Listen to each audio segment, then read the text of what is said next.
The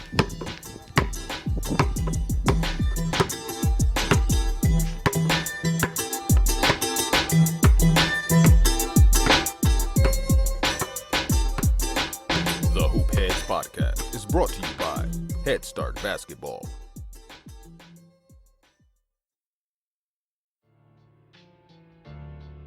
Hey Hoopheads! Wanted to take a minute to shout out our partners and friends at Dr. Dish Basketball. Their Dr. Dish shooting machines are undoubtedly the most advanced and user-friendly machines on the market, and they truly accelerate skill development faster than ever. Learn more at drdishbasketball.com and follow their incredible content at Dr. Dish B-Ball on Twitter, Instagram, Facebook, and YouTube. Mention the Hoopheads podcast and save an extra $300 on the Dr. Dish Rebel, All-Star, and CT models. Also, make sure to check out the new Dr. Dish Home Machine, which is perfect for these crazy times when gyms and schools are closed. Visit drdishbasketball.com for details. That's a great deal, Hoopheads. Get your Dr. Dish shooting machine today. Hi, this is Kyle Cavanaugh from Essential Coaching, and you're listening to the Hoop Heads Podcast. Prepare like the pros with the all-new Fast Draw and Fast Scout. Fast Draw has been the #1 play diagramming software for coaches for years. You'll quickly see why Fast Model Sports has the most compelling and intuitive basketball software out there. For a limited time, Fast Model is offering new subscribers 10% off Fast Draw and Fast Scout. Just use the code SAVE10 at checkout to grab your discount, and you'll be on your way to more efficient game prep and improved communication with your team. Fast Model also has new coaching content every week on its blog, plus play and drill diagrams on its play bank. Check out the links in the show notes for more. Fast Model Sports is the best in basketball. This episode is brought to you by the Ready State Virtual Mobility Coach. Dr. Starrett is a movement and mobility coach for players in the NFL, MLB, NHL, and NBA, plus a doctor of physical therapy. Kelly has created a program called Virtual Mobility Coach. Every day, Virtual Mobility Coach gives you guided mobility videos. It walks you step by step through Kelly's proven techniques to relieve pain, improve range of motion, and improve performance. Try it completely free for 2 weeks, and if you decide to continue, you can get 10% off for life using promo code HoopHeads10. Visit thereadystate.com/hoopheads and use code HoopHeads10 at checkout. Again, that's thereadystate.com/hoopheads and use code HoopHeads10 when you sign up to get 10% off for the life of your membership after your 14-day free trial ends. Success for me is helping our kids identify what their dreams and aspirations are, first and foremost. That yes, that could be the game of basketball, but the other opportunities that exist out there that may pique their interest. Excell Hardy is the co-founder of Team Up.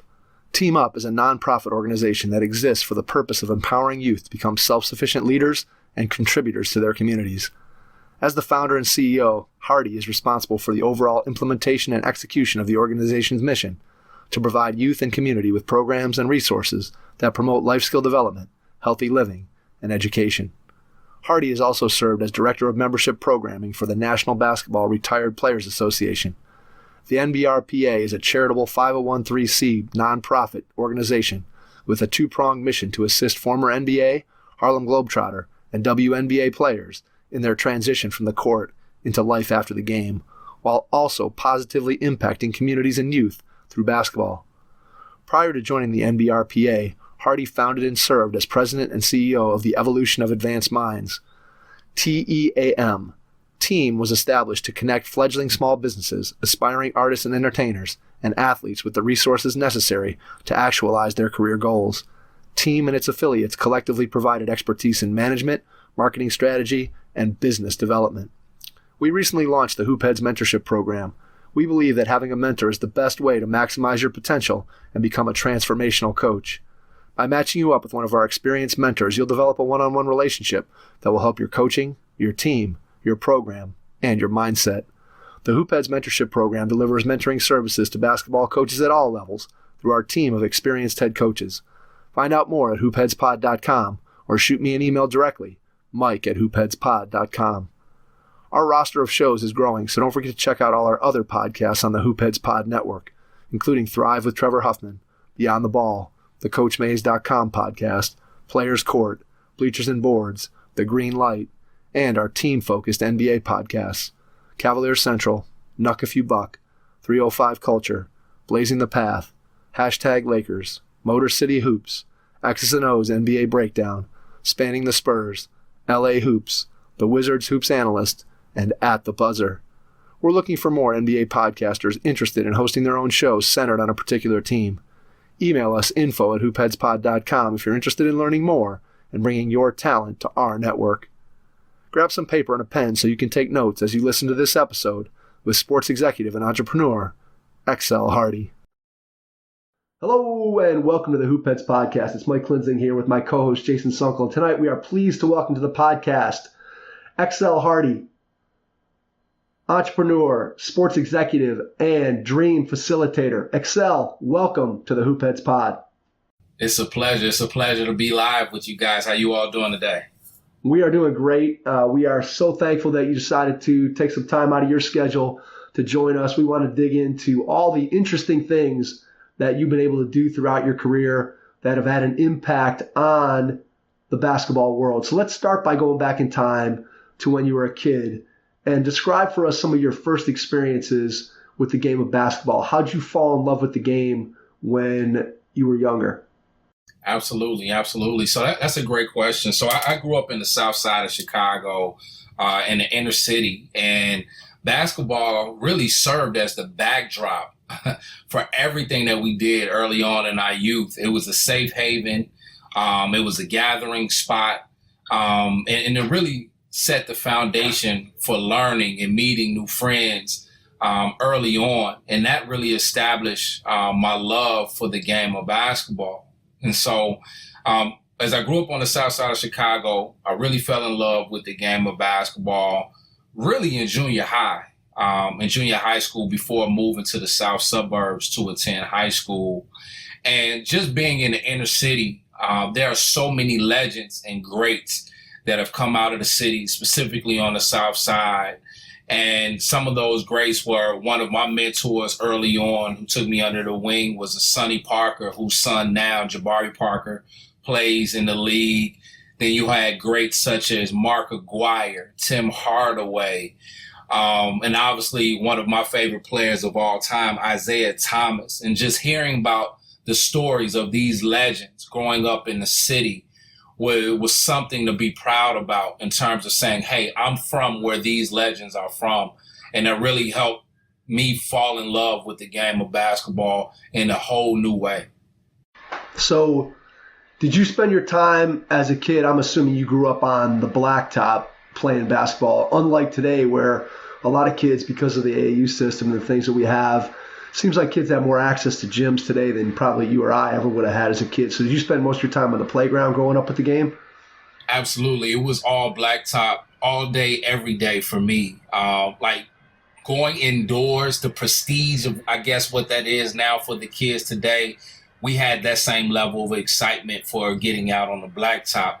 And I think it's something about the fresh air and being able to really feel the energy of the city. It's really a rhythm of the city growing up in Chicago. And I think it resonates differently outside. And you mentioned AAU. The reality of it was AAU didn't really even become a priority, even for those elite players. And I'm probably dating myself a little bit now, but not until I was really sophomore, junior in high school. I remember there were times where I would turn down going to play in the AAU tournament because there was a street ball tournament I had an opportunity to play in, and I wanted to be a part of that mix for sure. So when you think about growing up in that environment, and I didn't grow up in the inner city of Chicago, but I grew up in the suburbs of Cleveland, but I can remember going and playing at my local park. And then when I got to be in high school, I would get in a car with a friend of mine, or I had a guy that played in the NBA for a couple of years that was 6 or 7 years older than me. Sometimes he'd let me tag along to some of the places that he would go around the city and play. And when I look back on my basketball experience, I always tell people that those were some of the greatest moments of my basketball career. And I mean, I played college basketball, so it's not like I had a short career. I got a chance to play in high school. I got a chance to play in college. And yet when I look back on my time just playing pickup basketball, those are some of the best moments of my life. And it's obviously totally different the way that a lot of kids grow up today. What's the playground basketball scene like in Chicago compared to what it was like when you were a kid? Are games as easy to find now as they were then, or has a lot of the game shifted the way it has in other places where kids are playing on more organized teams and that kind of thing as opposed to playing as much pickup ball? Yeah, for sure. It's definitely shifted in terms of just the basketball culture in general. A lot of it's gone towards more of an organized indoor game. And obviously AAU circuit has taken a large part of that audience there. And I get it. It's a lot of excitement and opportunity that exists there. But I think just with this generation, going outdoors, as I mentioned, the courts being a gathering spot, there's no more, not like it was growing up. You don't really have that. And obviously in the city of Chicago, you hear the stories about the violence that often plagues a lot of inner cities, not just Chicago. But what I really remember at that time, when it came to the blacktop, those who are identified of athletes, someone who could make it out, they were protected. There was still a level of organization when it came around, just anything, any type of negativity, that we were going to shield our kids. We were going to shield those who had a gray head on their shoulder. We were going to shield those who really had a future that we could identify within them, to really, whether that's success within sports or academically, that I think a lot of that organization has gone away. and I think because of that, parents, kids feel a lot safer really navigating or gravitating towards playing that organized ball indoors. Yeah, definitely. I think when you look at the way the world has shifted and the way parenting has shifted, there's no question. I just think about being, again, 14, 15, 16 years old and traveling around, going to these different parks. And in a lot of cases, yeah, you were playing with some kids that were your own age, but oftentimes you were playing against adults and playing in neighborhoods that probably were places that I normally wouldn't have shown up in if I wasn't a basketball player. And so you think about those kinds of opportunities. And it's one of the things that I lament for kids today is that they just don't have that experience that you and I had of hanging out all day and playing for 6 hours on the playground. Even if you go and you hang around an AAU tournament all day for 6 or 7 hours, you're still only playing 2 or 3 games. It's not like going home after a day at the park and just being exhausted and collapsing after you played 6 hours of basketball. And yet at the same time, I completely understand the benefit to today's system, and kids have a lot more access to gyms. In a lot of cases, they have access probably to better coaching than what you or I received. And there's a lot of positives to the system that we have set up today. So as you think about your own experiences and you're growing up and you're on the playground and then you get into high school, what do you remember as a player, your favorite memory as a high school basketball player? Because when we think about that, anybody that we've had on, we ask them this question, inevitably they have one or two things that stand out for them. So what's something when you think back to your high school career that you're never going to forget? Absolutely. So going into high school was a great time for me. For a couple reasons. I was blessed with an opportunity coming out of 8th grade, south side of Chicago. I was recruited to play at some of the private high schools in the area. One in particular was a high school by the name of Hell's Franciscan, and some other high schools there in the inner city. And I had an opportunity to play there. And then I really started looking at who were the legendary coaches in the city. And one of the coaches, after doing my research or just being around the culture for a while, that I identified was Coach Roy Condotti. And Roy Condotti, prior to my high school days, coached a historic team, many teams from Chicago's West Side, or it's called Westinghouse High School. And at that particular high school, he coached some greats such as Mark Aguirre, Hersey Hawkins. and a lot of guys who went on to go play pro ball. And so at this time, my parents were also moving to the south suburbs, and I found out that Coach Roy Condati was coaching at a high school in the area, which was Homewood Flossmoor High School at the time. And Coach Roy Condati was known throughout the city really as one of the godfathers of basketball because of his ties to such greats, both in the inner city, and now he was expanding that to the south suburbs. And because of his success in the high school ranks, he was touted as one of the top 50 coaches in Chicagoland high school basketball history. And so I just remember being extremely excited about an opportunity to potentially play for Coach Roy Condati at Homewood Flossmoor High School. And I remember stepping in the gym the first time. I mean, the facilities at Homewood Flossmoor High School at that time were like none other, obviously, that I've seen growing up on the south side of Chicago. So that alone excited me to have the ability to potentially step on that floor and contribute to the legacy that we were trying to build, or contribute to Coach Roy Condati's legacy. And I remember my first time in the gym, it was a summer camp as a freshman. And I remember looking to the sideline, and I saw Coach Roy Condati kind of just glancing in the gym, seeing if there was some real talent in the gym. And he just had this real godfather aura about himself. And I kept quiet, but it really motivated me. Like, you know what? I'm going to make sure after today he knows my name. And I must have dominated this camp, but it was really because he was that motivation sitting at the door. And I'm like, I'm not letting anyone ruin my opportunity to potentially play for Coach Condati. And so he kept showing up that week. And I was like, man, he's really coming to see somebody. I hope it's me. And if it's not me, I hope he notices me in the process. And fast forward, he ended up bringing me up to play varsity basketball with him as a sophomore. And we had such a great run playing with him. And my senior year, we went on to become state runner-up. And we lost to Sean Livingston, who obviously went on that year to be the #1 draft pick out of high school. And so it was a great time. But my team itself, we had some great guys on that team. One of my backcourt mates consisted of Freddie Barnes, who was a two-sport athlete who went on to break the NCAA record for the most receptions, and had an opportunity to play pro ball, NFL, and also the Canadian Football League as well.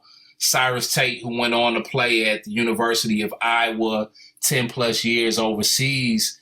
And one of them that was probably the most noted at that time was Julian Wright, who became Illinois Mr. Basketball and the McDonald's All-American his senior year, and obviously an NBA lottery pick in 2007. And when I tell you that was a fun ride playing with those guys, I mean, to this day, we're like brothers. We may go a period of time without talking, but anytime I need them or we want to get in contact, they're all one phone call away. And we reminisce on those times just like it was yesterday. And we had a great crew. We had an extremely great crew at that time.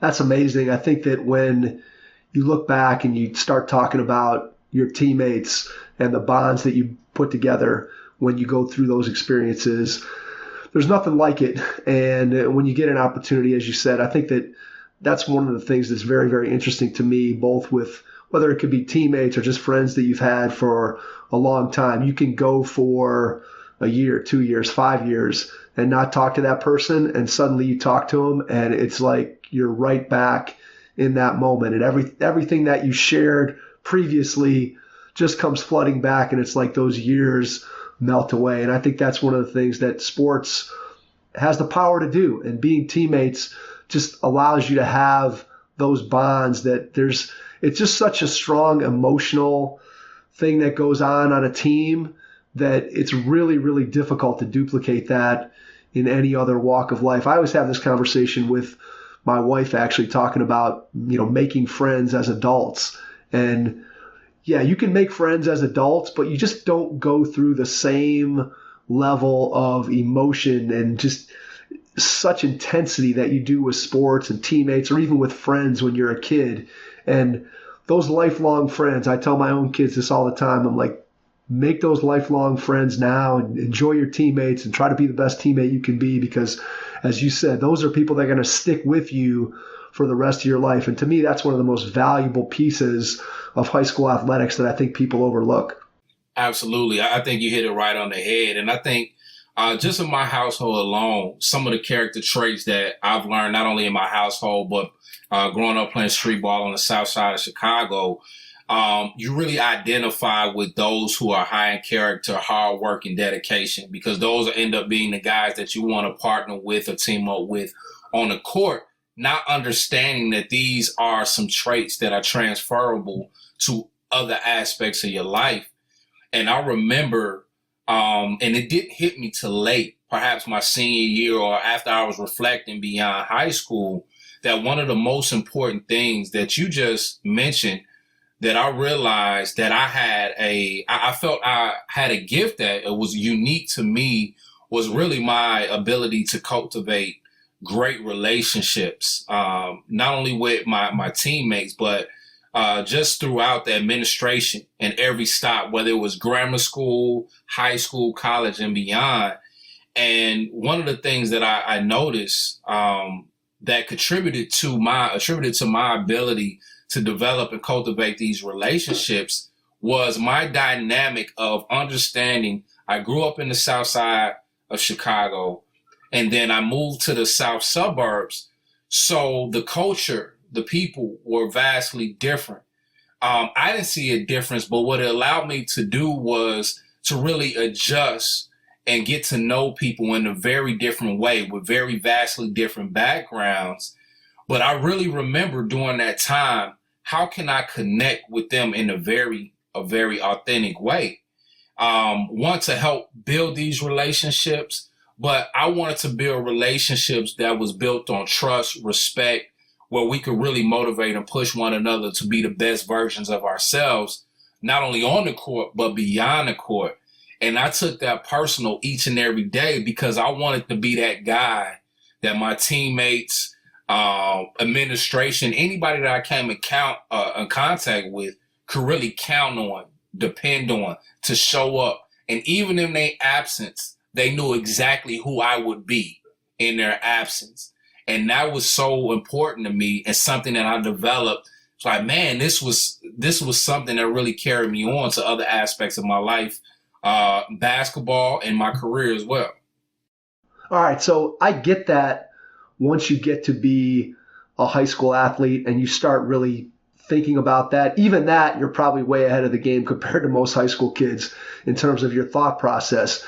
But I understand it once you start thinking about it that, okay, I can relate to people in these different walks of life and different ages. I can relate to my teammates. I can relate to my teachers, my administration. Where do you think that ability came from? Because clearly when you're a 5th, 6th, 7th grader, that's probably not something that you're thinking of consciously, but yet it sounds like as you reflected back that it was something that you were always able to do. So where do you think that ability came from? You think it was just something that you naturally had? Was it something that you saw a parent or a mentor do in the course of your life? Where do you think it came from? For sure. It was my father, without a doubt. There was no place we could go on the south side of Chicago where someone didn't know my dad or a relative of his. And with my dad, he has a twin brother. And so if they didn't think it was him, they thought it was his twin brother.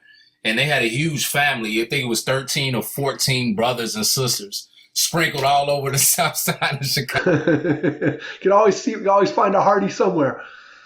Exactly. But what I remember with my dad, even if he didn't know someone, by the time he left the room, they knew him, he knew them, and they now felt like they had a friend for life.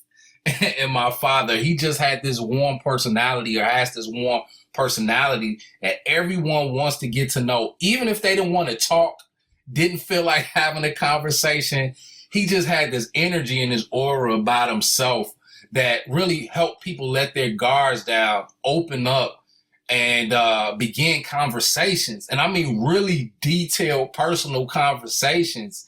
And he would be so engaged. And it wasn't in a phony way. It was in a real, authentic way that after leaving that room, not only did they feel they had a friend, but they're now telling somebody else about this guy that they just met and should probably get to know as well. And my father just had that ability. And as a kid, it was annoying because every place we went, I would want to hurry up and get back home or get back to, doing kid stuff. And I'm stuck with dad having these long 2-hour conversations. And we're supposed to just be stopping by the grocery store. And what I realized with him that he really valued relationships, and what allowed those connections to go beyond that is what he found a way to connect with them on a very personal level that made him memorable to them beyond that point in time. And so the one lesson I got from that is often in those conversations, you want to get to the heart of it, understanding what really makes people tick. And I'm not sure if he was constantly understanding what he was doing, but this is what I absorbed as I grew up, understanding what made people click, and then making sure that moment in time with you was memorable. And that was such a value add for me that I began to take the time, whether it was with my teammates or anyone I came in contact with, value their time that they're giving to me in the conversation, not because you want it or you need something from them, but understanding that in that moment of time, you could be doing something for them through, valued conversation, great conversation, changing their day, changing their perspective, and really giving them that spark that they needed to get through that day. And so many people that have known my dad have shared stories of that with me. And I'm like, if I could get just a piece of that, I'll be all right for sure. It's such a valuable life skill. And it's interesting, as you were talking, a couple things came into my mind. One, when you talked about being the kid who has to stand around and wait while their dad is having conversations. And I'll get that with my own kids. Whenever I'm at some kind of basketball event or whatever, they're always like, all right, Dad, come on. You just talked to 7 people on, we were leaving a half hour ago and you've talked to 7 people on your way out. So I can totally relate to that. And then the other piece of it is, it's interesting. I have a son who's a freshman in high school. And ever since he's been a little kid, I have 2 daughters too. I have a daughter who's a junior in high school, and she's a little bit more reserved than my son. And so I used to laugh because we'd go to the playground, and my daughter, who was older than my son by a year and a half or whatever, she would always kind of hang by me and whatever. I'd push her on the swing, or, we'd go down the slide together or whatever. Meanwhile, my son would go, and within seriously like 30 seconds of getting to a playground, he'd have every kid from 2 years younger than him to 5 years older than him organized into some kind of game of hide and seek, or we're doing this. And he just, everywhere he goes, he just makes friends. He can make friends with anybody. Doesn't matter, what kind of person you are. It's just, and it's such a tremendous life skill to be able to have that ability to interact. And, you mentioned about being able to be genuine when you do that. And I think that you pour so much value into people when you value what they have to say, and when you value them as more than just a connection that can do something for you. And to me, that's just, again, like I said, it's a hugely valuable life skill. And I think it's one of the things, and we'll get into this as we get into your coaching and some of the other things that you've done, that when you start talking about using the game of basketball to be able to improve the lives of the players that you get to touch as a coach, to me, that's one of the skills that if you can teach people to, your players, you can teach them to look people in the eye and be genuine in your relationships, then you've probably done more good than just about anybody possibly could hope to do when you are having an influence on kids in that particular way. No doubt. No, you're absolutely right. That's spot on. That's so spot on.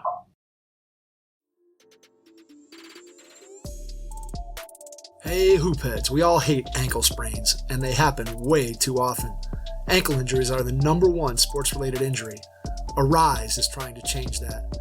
With the iFast, your athletes get preventative protection and full mobility. Athletes no longer need to wear bulky braces that limit performance, and give mediocre protection. Anyone playing sports should be using these products. Keep your athletes in the game. Don't wait for them to get hurt to take action. Visit www.arise.com, spelled ARYSE, and use the code HoopHeads to get 20% off the future of performance. That's ARYSE.com with promo code HoopHeads to get 20% off.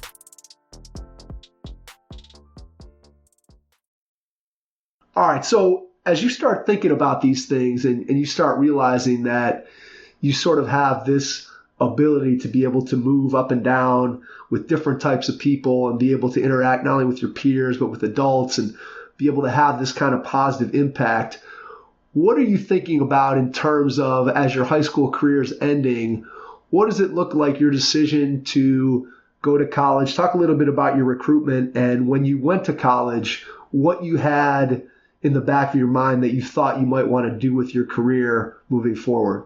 Absolutely. And so at that particular time, I was recruited by some mid and low major Division I schools and then some of the top Division II schools at the time. And I just remember going through that process that I just remember one of my teammates and coaches speaking to me about exposure or really expanding my horizon, allowing basketball to take me to places that I never imagined going. And so as I was going through my recruitment process, one of the schools that I ended up committing to actually was Augustana College, Division II school out in Sioux Falls, South Dakota. And I remember making a decision and sitting down one night and just saying to myself, what am I doing going to Sioux Falls, South Dakota? What is out there? But I was really excited about the prospect of letting basketball to take me on this journey to explore everything that life has to offer. And so I spent 2 years out in Sioux Falls, South Dakota playing for Augustana College before transferring back to Illinois to play for Quincy University. And at the time, Quincy University, there was in a conference called the Great Lakes Valley Conference at the time and was ranked one of the top D2 conferences because we had a lot of Division I transfers who transferred down to make sure they wanted to get additional playing time. JUCO transfers were coming in and guys that were really on the fringe who really wanted an opportunity to showcase what they had. And so my junior year transferring to Quincy University that year, we came into the season ranked number 10 in the country.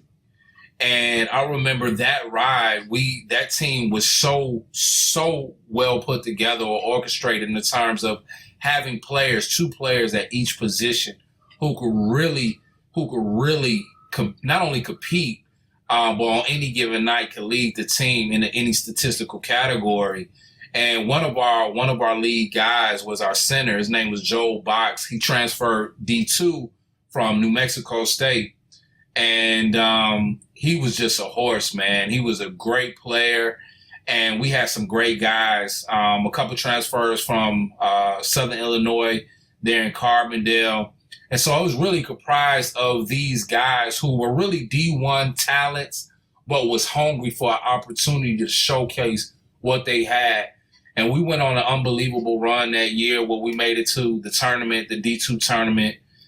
We didn't place, but coming back that following year, going into my senior year, I was so excited about going into my senior year that I started now to really think about what's next in terms of basketball and the opportunity for me.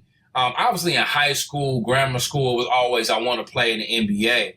But because I had colleagues and peers who were now starting to experience playing ball overseas, that was really an obtainable goal for me that I really wanted to pursue.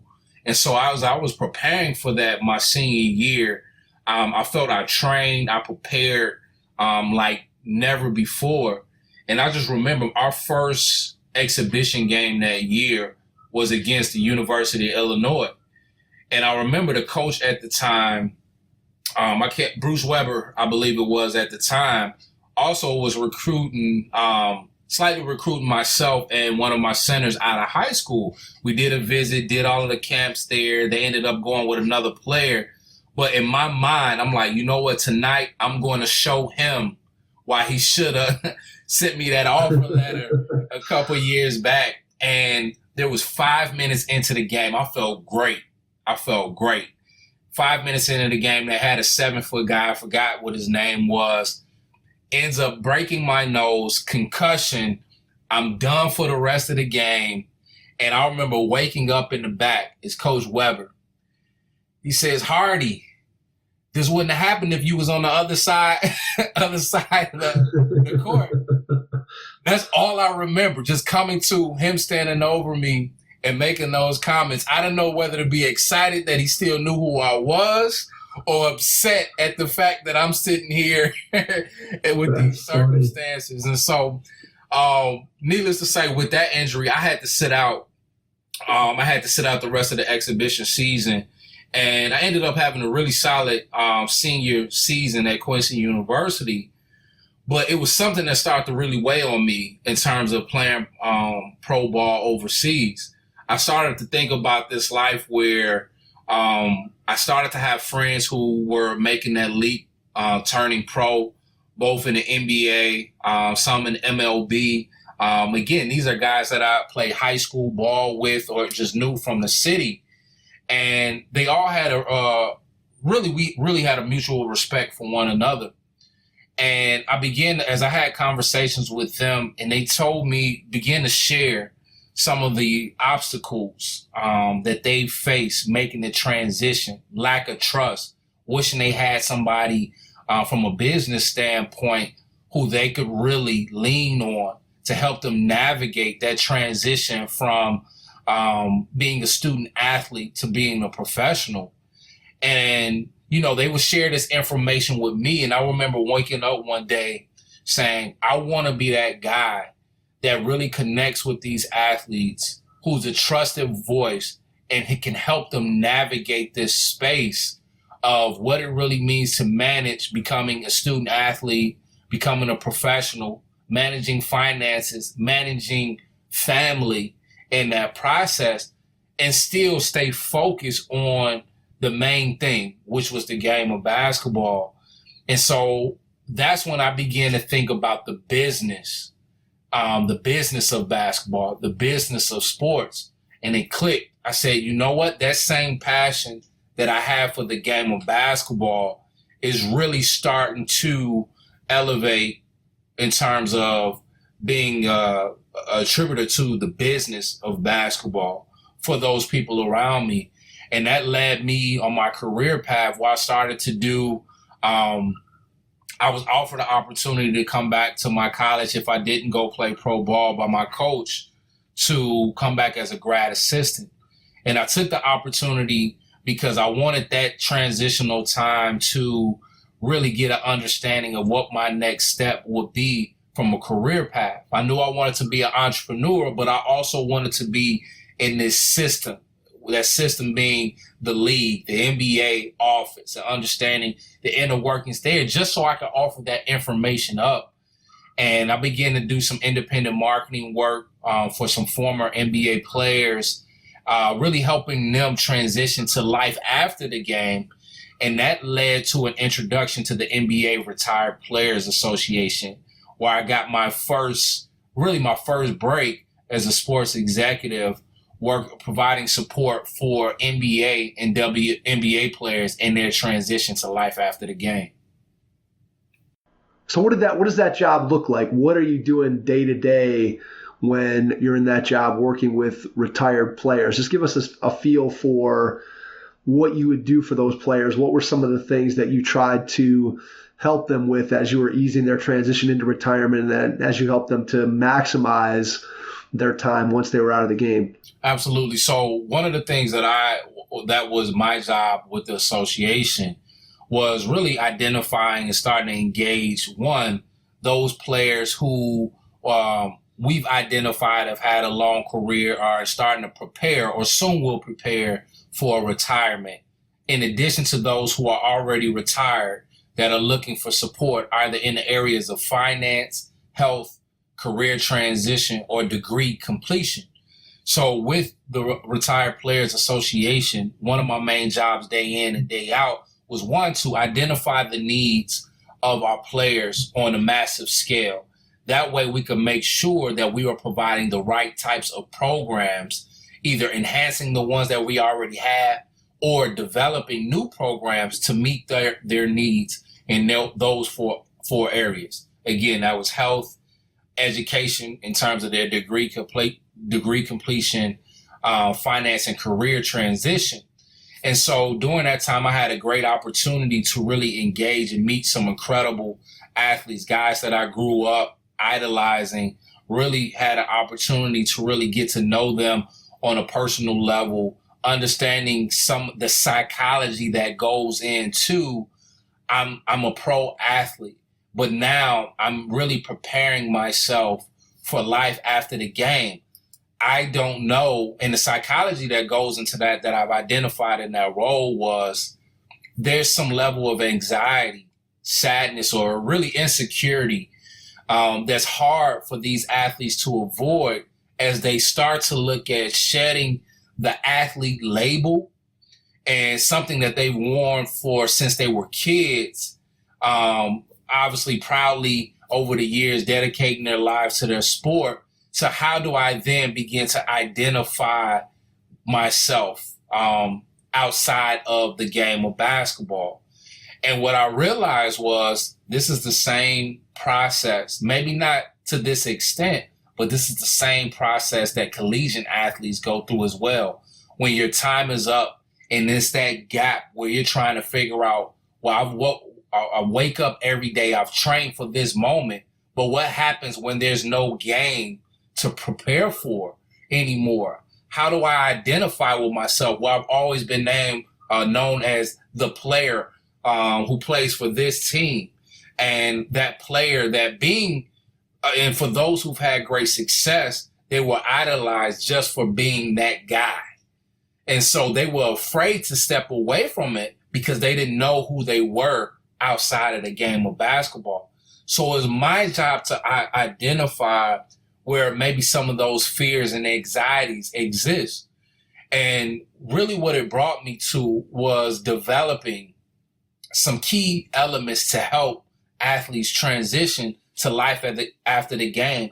And it was applicable to also collegiate student athletes as well, who would transition out of the game and really didn't understand that as a former student athlete or as a professional athlete, you do have some traits, some skill sets that really have equipped you for the world.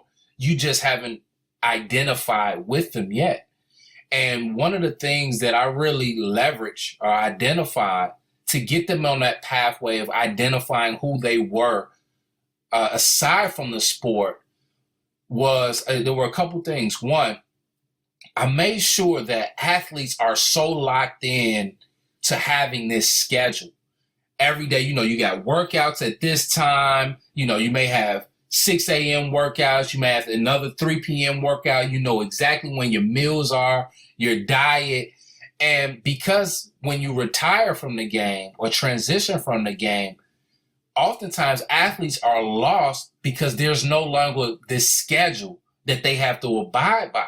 So the first thing that I tell athletes to do in their transition, the first thing that you want to do is to create a schedule to keep you busy, occupied, until we're able to build that schedule to things specific to that career.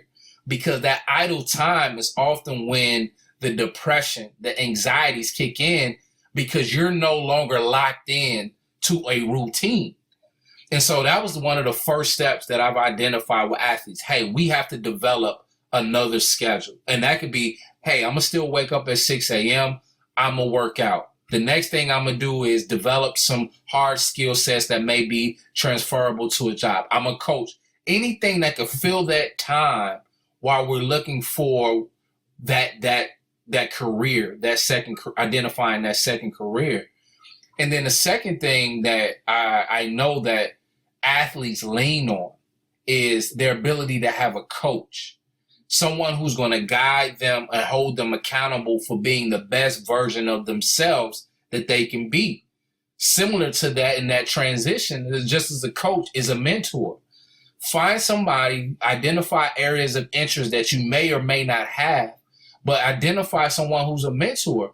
And what athletes don't understand oftentimes, that because you were that athlete, there are many people who will be willing to talk to you, offer conversation and opportunities to you, because just like the rest of they're fans of you as well. But if you just have to really take the time to ask, and engage them, share what your interests are, and identify with that coach, someone who's going to hold them accountable, helping them move forward. And then the next piece was playing to your strengths. All athletes know, as you elevate in the sport from high school, college to the pros, whatever it may be, the longevity is in identifying what your strengths are, because those strengths allow you to, one, identify translatable skills, meaning no matter what team you go to, this is what you do. I'm a shooter. I'm a 3-and-D guy. I'm a rebounder. I'm the vocal leader. Identify your strengths, and then understand how to apply your strengths to becoming a star in your role. That's what creates longevity. So let's identify those traits that you had as an athlete that, one, are transferable, that you could really highlight in other areas of your life outside of the game. And then lastly, understanding that relationships are assets. Leverage the fact that you were an athlete, everybody that you've come in contact with, some that you may or may not know, but there were eyes on you at some point in time. Let's leverage that into opportunities. So understanding that those relationships or access to them are real assets. And so that's kind of my pathway of working with athletes transitioning out of college who are no longer playing the game of basketball, whether they're forced out of the game or they made the decision on their own, just as I do with professional athletes. Those are kind of some of the key triggers that I begin to get down to the meat and potatoes with in working with athletes. Okay, so I have 3 follow-up questions. First one is, did you have some of these same feelings that you described when you finished your playing career? In other words, we're talking about professional athletes. I could totally relate as you were talking and hearing about athletes whose identity is wrapped up in, I'm a basketball player. And I know speaking for me, when I think back to my time from age, 6 years old, 7 years old, until I was 22 and I graduated from college, I was Mike the basketball player. That's how I thought of myself. That's how I think most people probably looked at me, and most people from that era of my life, that's probably how they remember me. And when that playing career ended, that was difficult. So did you have some of those same feelings for yourself that then made it more relatable when you were having these conversations with former players? Absolutely. I remember it like it was yesterday. As my senior year came to a close, and I was really making some real tough decisions about what was next. I remember sitting in my dorm room, really probably for about 2.5, 3 months. I wouldn't watch basketball. I didn't go to the court. I didn't want to be around it because I was going through this period of really trying to shed the identity that I felt, or was trying to understand if this identity was only because it was associated with the game of basketball. Can I stand on my own separate from that? And I felt like it was something that I had to navigate on my own. And so there was some anxiety that went through that process. There was some insecurities, probably some depression as well. And I started to think in my professional career, I could only imagine if I played 10 years in the NBA, what that would be like, the level of anxiety at that point. So I definitely was able to identify with a lot of the emotions. And I had to remember my own experiences and understanding that it was applicable to these professional athletes as well. Okay, so you can identify with what they're going through when you're trying to figure out what it is that they need. So you're going through and you're having these conversations with them and you're trying to figure out, this is what this guy wants to do, or here's what where he's lacking right now, or maybe he doesn't have an understanding of what he needs to do from a financial standpoint, or maybe he's struggling to figure out what his next move may be in terms of pursuing a second career, or maybe he just wants to get into some investments. Are you mostly figuring that out by having one-on-one individual conversations with each of the players that you're working with? Is that a one-on-one relationship sort of information gathering, or is it more of a large group where you're sending out a survey? I'm assuming it's more of a personal one-on-one type relationship. Yeah, for sure. I mean, when I was at the association, we went through the process of sending out surveys and things of that nature. But the reality is players are not going to open up and be candid with the survey about what they're really feeling. So I took the time and really began to shed some of those walls, those blockers by having these one-on-one conversations that then also led to me understanding where I found that those who are able to transition through that quicker are those who already had some level of a support system in place, whether it was parents, a spouse, great friends who were grounded, had their head on their shoulders, who were really there to help them navigate that space in a real healthy way. So that's how I went through that process, one-on-one, and then obviously exposure to individuals who are part of their support system, if the opportunity allowed for me to connect with them as well. Okay, so once you've identified their needs, and let's say you've determined that they need help better understanding their finances, or they tell you that they want to get involved in a particular type of business, do you then take that information and have a group of trusted advisors, people that you've worked with, or a network that you can help them to tap into? Is that sort of what the process would look like? Absolutely. Absolutely. So one example would be athlete may say, I want to go into this particular type of career. And let's say I want to coach college basketball, just for an example. Well, some careers require that you have a degree. Maybe not that one, but some require that you have a college degree. So the first thing is we know this is what you want to do. However, there's one thing that we have to take a look at. Where are you with this marker? And if that's degree completion, the first step is me contacting a lot of the major institutions now allow for a lot of them former players to come back and even do it from a virtual standpoint to complete their degree, because they want that athlete still associated with their program and graduated class. And these athletes oftentimes haven't thought about that or thought about the level of support they could get if they just share with the institution that that's an interest that they had.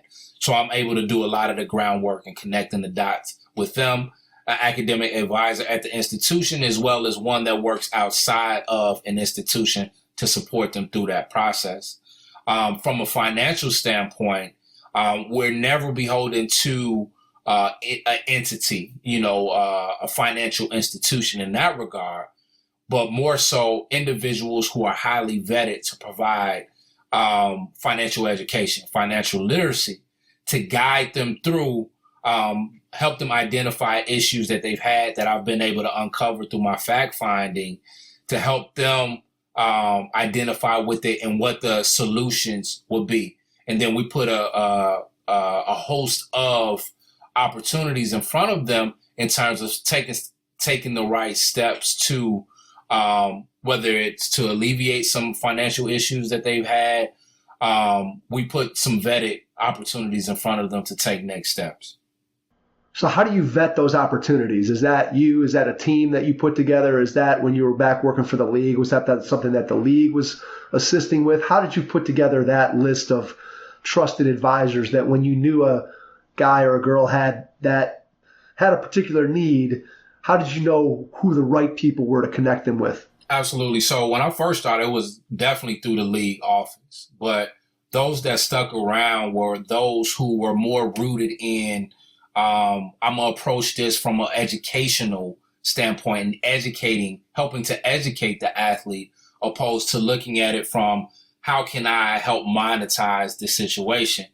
And so those who approach it from an educational standpoint, I want to teach my expertise with typically the partners that stuck around the longest because we were able to develop or fund some of these resources through the association. Over time, having developed great relationships with individuals, whether it be in venture capital, entrepreneurship, how to start my own business, coaching, I've developed relationships with individuals within those institutions that over time, I personally now know their quality of work because I've seen it over and over. I've seen the success over and over with many of the athletes that have been brought to the table through the association or independent of it. All right, so you're not only passionate about helping older athletes, but you're also passionate about helping young athletes. So tell me a little bit about some of the things that you've done to give back in the areas of youth basketball and trying to work with using the game of basketball to teach life lessons. Absolutely. So one of the main things that I did, I started it early on during my tenure working with the Retired Players Association, because as I was working with professional athletes in their transition to life after the game, I still had this itch to connect with the youth in my community where I grew up on the south side of Chicago and the south suburbs, in terms of what about that young athlete, student athlete, who's looking to needing that mentorship and get their first opportunity to participate in the game of basketball and the excitement that surrounds it.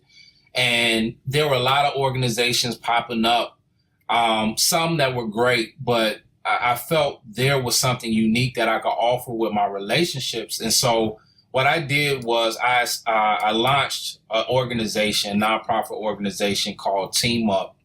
And Team Up was really a nonprofit organization. I did a lot of the work there in partnership with the Homewood Flossmoor High School District and the surrounding schools in that area. But what it was focused on was empowering the youth and community really by utilizing life skill development and sports as tools to guide our efforts. And our three focuses with that program was life skill development, obviously taught through the game of basketball or the sports that we offer through the nonprofit, healthy living, understanding healthy relationships, healthy eating, and how those obviously contribute to the bigger picture. And then education, how important is that dynamic? And I was able to establish this program and get off the ground at such a rapid pace. Again, it goes back to relationships that I developed while I was at the high school or in the community or coming back year after year to see how I could provide support in any way possible. And what I did through Team Up, I was able to call on some of the relationships that I had with former professional athletes and or alum from the area who have gone on to have successful professional basketball, baseball careers, or careers outside of the game of basketball. But we've developed relationships on the court. And these are individuals who've gone on in careers such as becoming attorneys and doctors to come back and speak to our kids, our youth, those who are part of our program about those transferable skill sets that was applicable to these other careers. And that was really what it was about, providing the exposure that led to expansion for all of the student athletes who are part of our program. And so this year is the 7th year that we've had Team Up, the nonprofit, and we're so excited about our programming that we've had. Obviously, this past year, 2020, with the pandemic, has been tough just on our ability to get out and get active. But we're really looking forward to new developments with the programming. And I'm so passionate about it because there's still a need. There's still a need to connect the community, utilize sports, life skills to connect the community, the youth, and those opportunities, and expose them to opportunities that may be beyond what they've been exposed to on their own. And so I'm excited to give back in that way for sure. Yeah, that makes complete sense. Hey coaches, parents, and group leaders. I want to introduce you to our newest sponsor, SnapRaise. SnapRaise is the nation's largest digital donation platform built to help teams, youth groups, and clubs raise money quickly and efficiently without selling products. SnapRaise builds your group a customizable campaign website, and students use their mobile devices to connect and engage with their biggest fans. My son's high school team used SnapRaise this season, and our team raised all the money they needed to fund their season, and then some. Getting SnapRaise started is quick and free. Just visit snapraise.com and you'll get connected to a local SnapRaise expert in no time. So let's put the pandemic aside because obviously anybody who's in the youth sports space has had their business, their mission impacted by what's going on. But let's assume at some point in 2021 that things get back to normal. What does the structure of your program look like? And since we're a basketball podcast, let's just maybe zero in on basketball. So if a kid is going to be a part of the Team Up basketball program, what does that look like that makes the program unique and makes it so special in your mind and allows it to have the type of impact that you're talking about? Absolutely. So that's a great question. So specifically with our youth basketball program, what we've done, we've created programming, one, to develop the student athlete. So our year-round schedule is as such. The summer, we are dedicated to camps and clinics throughout the summer to develop, not only develop, but identify those student athletes who are really hungry and excited about learning the game of basketball. Come fall is where our feeder program, and when I mean feeder program, these are all the grammar schools from the surrounding area that may feed in to the Homewood Flossmoor High School area or surrounding area. We kick off tryouts for our feeder program in October. And this feeder season, this is for grades 6 through 8th, and it goes from November through March. It almost mimics the high school basketball season here in Illinois. And 5 years ago, they've sanctioned a feeder basketball state championship in many states across the country. And I'm proud that we three-peat, three-time feeder state of Illinois champs for the 8th grade, 7th grade, and 6th grade level here until this pandemic threw really threw a bump in the road this past year. And that's something that we're excited to get back to. But I think what allowed us to have that success was those development touch points year round and having quality coaching and mentorship that these kids really had at their reach, the parents had at their reach throughout the year, where we were connecting with the grammar schools, the elementary schools in the area. We were connecting with the community at large, where everyone was really bought in, or everyone is really bought in to the success of these individuals, because what we teach is to generate success so that you can give back to the community and whatever field that you decide to go into. And so because of that, the community really gets behind us and really helps us advocate for what we're doing. So is that how you go ahead and put together your team of people that help you to build this thing up, is through the community and through your previous relationships and bringing people on board? I guess I'm interested from an entrepreneurial standpoint, just how you built your organization and what the process was like in order for you to be able to put this together so you could have the kind of impact that you want to have.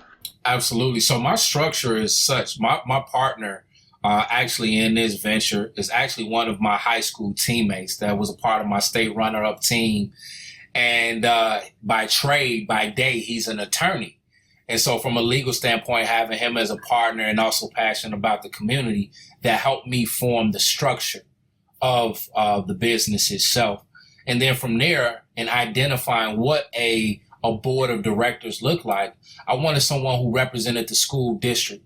I wanted somebody from an outside perspective in terms of understanding career development. I wanted someone that could contribute to understanding education and programming. And then obviously the rest filtered out in terms of understanding the dynamic of sports and the contributions there. So we were really strategic in identifying people who contribute through the mission just by way of doing what they do on a day in and day out basis in their regular profession.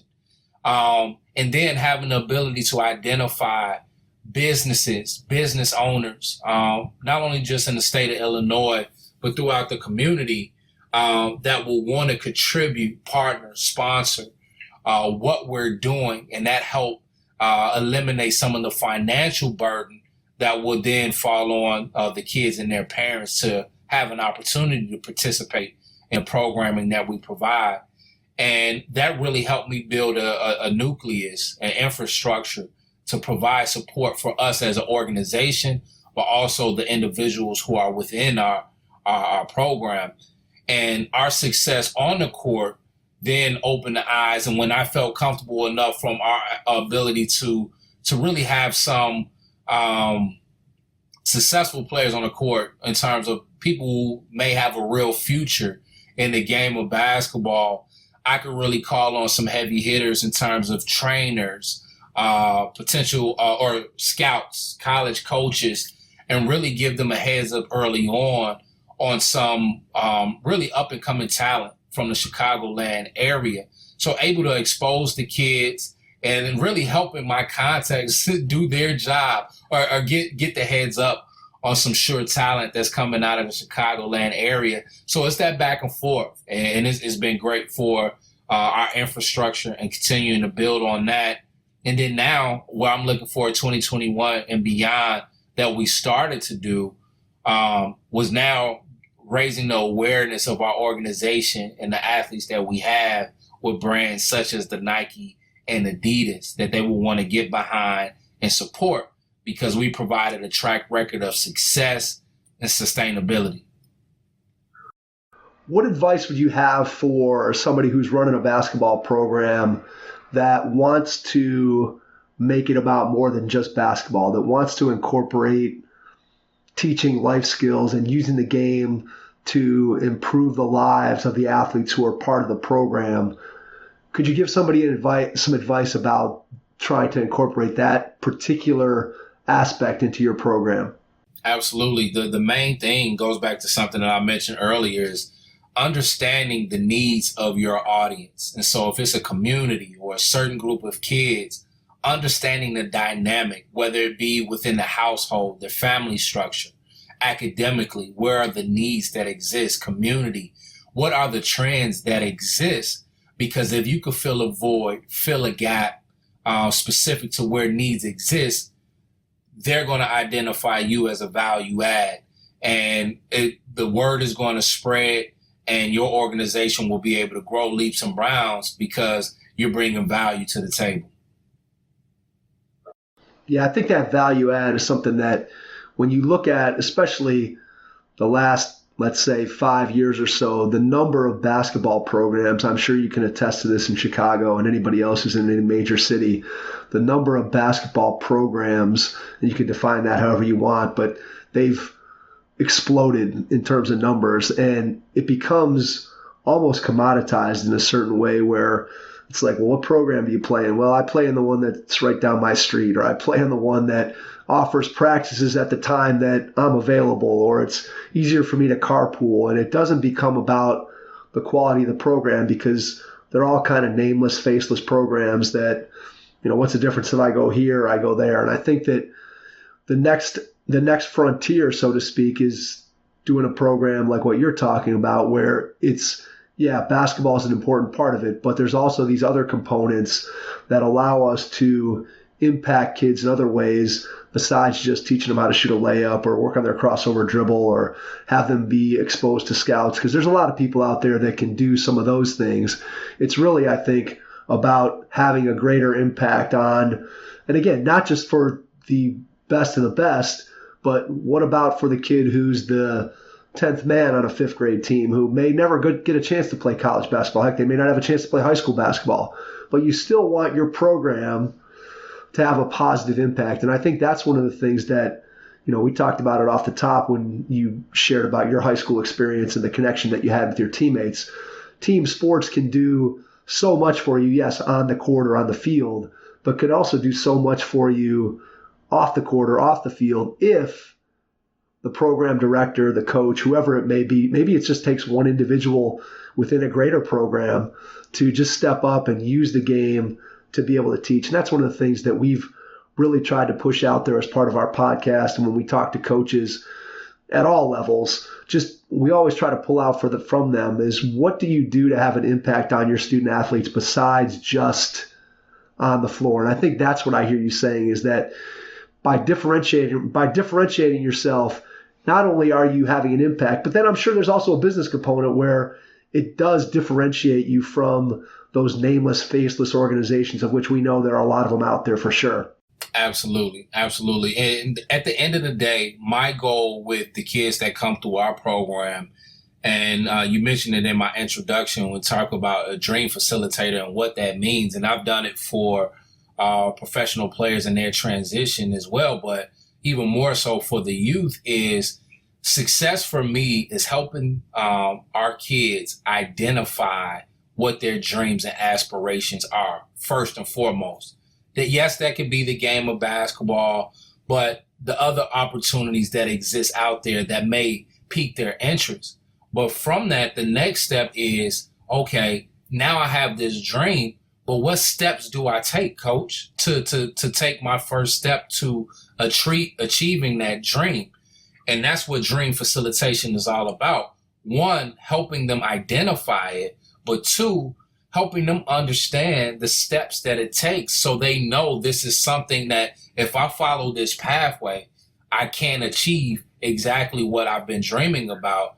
And I think oftentimes that's the missing ingredient. We help kids, or if we get to the point where they've identified a dream, we leave it at that. And there's no instruction, there's no roadmap or blueprint as to how I go about obtaining it. And so we want to make sure we fill that gap and provide exactly the pathway that, hey, if you apply these skill set, these traits that you learned in sports to attacking this blueprint, the likelihood of you achieving your dream is a lot higher than without. Okay, I agree. So let's go back to something you said when you first got done with college and you went into coaching for a couple of years. What is something that you learned while you were a coach, a skill set that you picked up during that time that is still applicable to what you're doing today as a basketball entrepreneur? No, that's great. I think the biggest thing that I learned as a coach at that particular time was communication skills from a different level. And what I mean by that is it took me getting to learn my college players that I was around and coaching at that particular time, learning them, understanding them, what made them tick away from the court, and me establishing those relationships away from the court. It allowed me to demand so much more of them on the court because they knew it was authentic and organic, and I really cared about their well-being beyond if they could generate success for us as a team, as a program on the court. And so I've tried to apply that to my approach to developing relationships where they felt it was really authentic. And how can I give of myself? So when I have an ask of you, if you are an upstanding individual and high character, you're going to push yourself because you know I would do the same for you. Yeah, I think that communication piece and learning how to, especially when you think about going and transitioning from being an athlete to being a coach, you've gone as an athlete, I think especially if you have any kind of success, chances are you're a pretty self-motivated individual. And so as a result of that, you've learned to push yourself, but you don't always necessarily learn to push others or figure out how to communicate to others that, hey, I've got to get you to a place where I'm not sure that you could get on your own. And I think that there's a lot of parallels between that as a coach. And then when you think about being an entrepreneur and building an organization or leading people and trying to get them to do the things that you need them to do in order to have a successful organization, I think there's a tremendous amount of parallels there.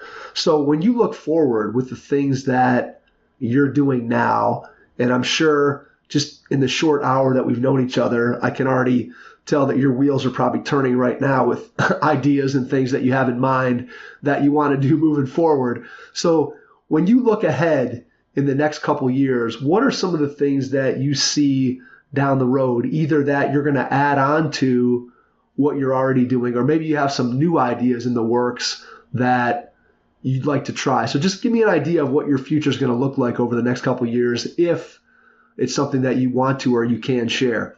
Absolutely. So the first thing is exactly the work that I'm doing with Team Up and the nonprofit for the youth. I want to continue to elevate that, fine tune that, and continue to reach as many kids and throughout the south side of Chicago and the south suburbs as possible. Aside from that, one of the things that I'm focused on is what I'll call the Athlete Impact Network. And the focus there is identifying executives within organizations that support athletes, whether it's NBA, NFL, those league offices, or those executives that provide support with a team, those individuals who want to go into those roles.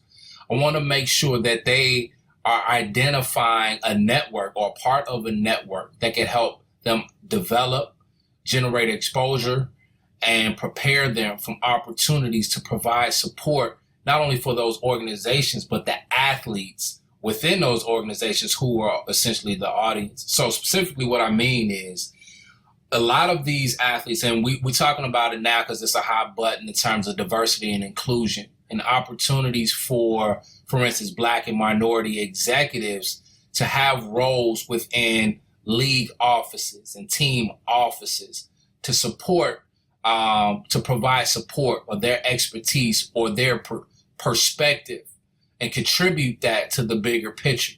There's not a place for those individuals to go for mentorship or to understand the pathway of a minority executive in terms of their contributions or how they've generated success, the obstacles, etc., within these roles within league offices. Within the Athlete Network, I'm working to identify minority executives who have had great success within these organizations, within these entities, but more importantly, identifying the next wave of them, partnering them for a level of mentorship, support, education.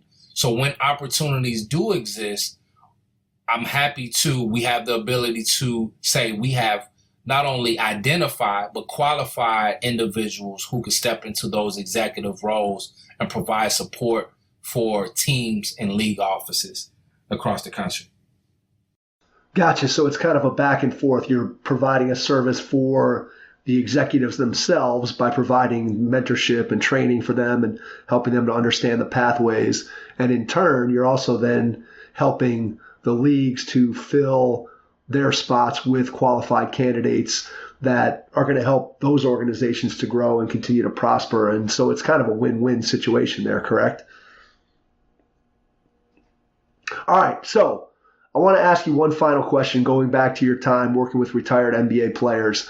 Obviously, growing up, I'm sure you were a fan of NBA basketball, and so you probably got an opportunity to meet some guys that you had previously watched and seen on TV. So what was the coolest experience that you had in terms of a guy that you got an opportunity to meet, or maybe just a story that stands out from one of the players who wouldn't mind you sharing it with our audience here on the pod?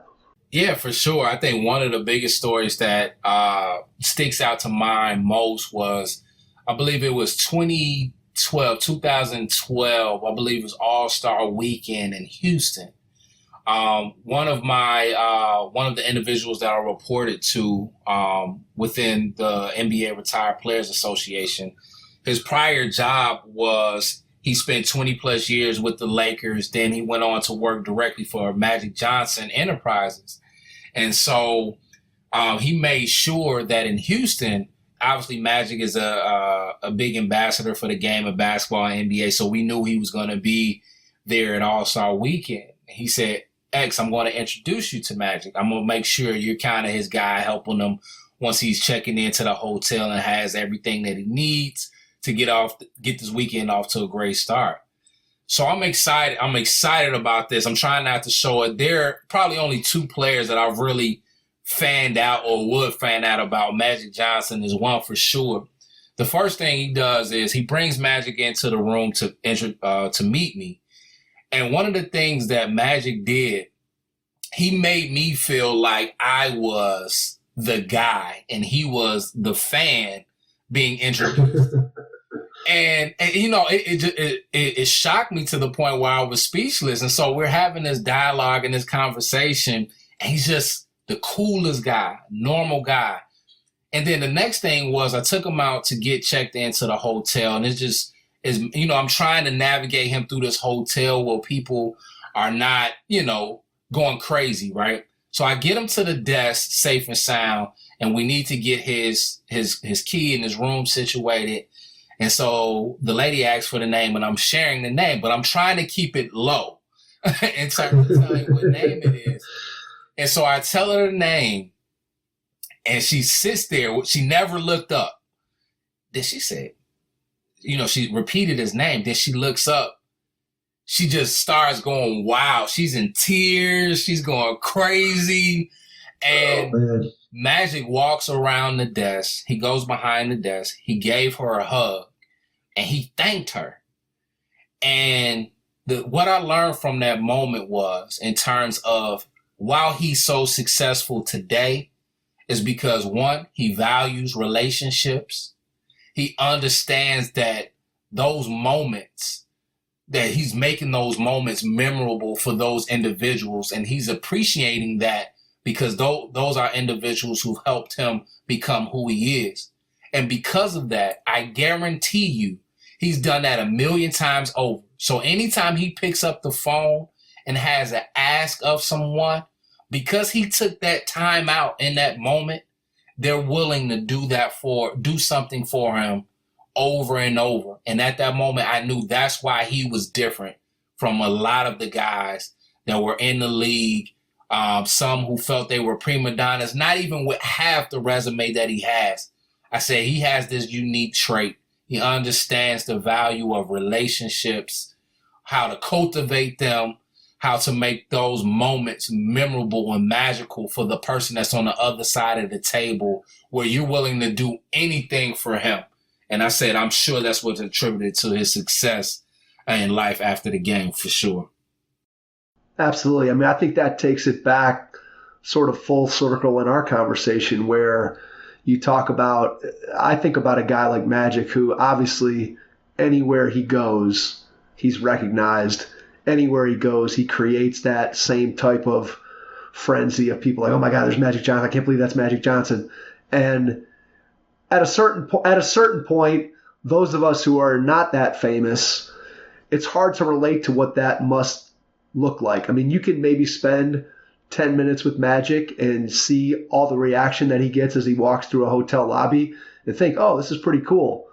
But then you start to think, well, if I had to do that every single time I walk through a hotel lobby for my entire life since I was 19 years old, and it's never going to go away, you could see where it could be easy for that to get tiresome. And yet what you just described is a guy who, even if internally maybe he feels like, oh, it feels tiresome, he doesn't let anybody else feel that way, and he doesn't make them feel that way. And as a result, he's put himself in a position where he makes other people feel comfortable in situations where he could easily make them feel uncomfortable. And you've probably been around people, and I know I have, that make other people feel uncomfortable or make them feel like, hey, you're putting me out to even just look up and say hello. And here's Magic going above and beyond with, as you said, a resume that's second to nobody. And so there's a huge lesson there for anybody who's out there listening, is just remember that anytime you interact with somebody, it may be the only time they ever get a chance to interact with you. And it doesn't matter if you're Magic Johnson or you're Mike Klinzing or you're Jason Sunkel or you're Excell Hardy, whoever you are, you only get that one chance to make that impression.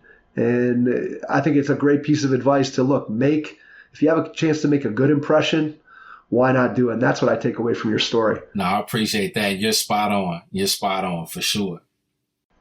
All right. So I want to wrap up with one final question. And that is, when you think about what you do on a day-to-day basis, what is the thing that brings you the greatest joy? And after you answer that question, we'll give you an opportunity to share where people can find out more about what you're doing, and then we'll wrap things up. For sure. So the thing that gives me the most joy, my family, my wife, and I have 3 kids, 2 daughters and a son, who bring me the most joy day in and day out. And so they're my motivation, and everything that I'm uncovering about life and how to leverage the things that I've learned through sports and different activities like that. I get joy in not only trying to instill that in my kids, but seeing them put that in action, and seeing how it really manifests some great things in their lives.